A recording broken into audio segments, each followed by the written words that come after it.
Menteri Ketenat Boarding eti Mondal ula pentip bagi donbun kidau ki bakta ya kajing Kyntiew Kyrdan ya ka Mawlai substation ka bedai ka substation ka bakongsan bah hakathan.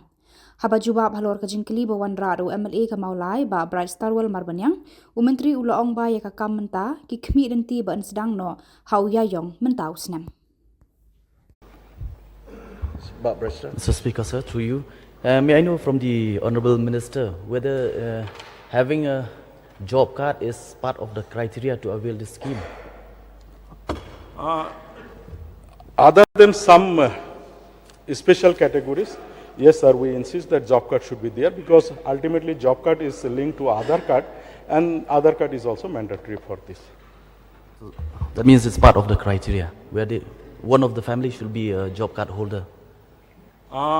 Not exactly the original criteria, but we insist that they should have a job card.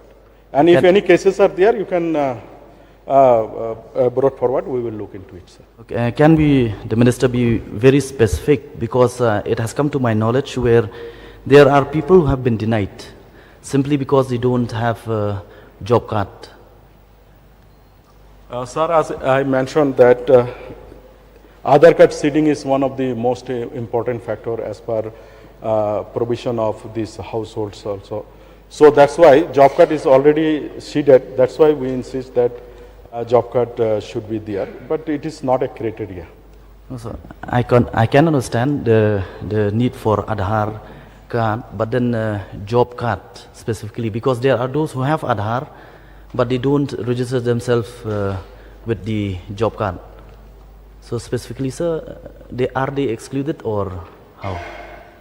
If they fall in as per the provision, sir, that they do not have a house or house having only 2 kacha rooms and all other I have mentioned, they will be included, sir. One more question, and this also have come to my knowledge where even in my constituency, there are those who might have been living in a rented house in different locality, but they might have a plot of land in another locality. And it has come to my knowledge that they have also been deprived simply because they are not staying in that particular community, locality where they own a plot of land. Sir, this should not be a case, sir. They should apply in the permanent residence place. So may I request the Honourable Minister, maybe this information should be passed on at the block level so that those people should not be deprived. Point is noted, sir.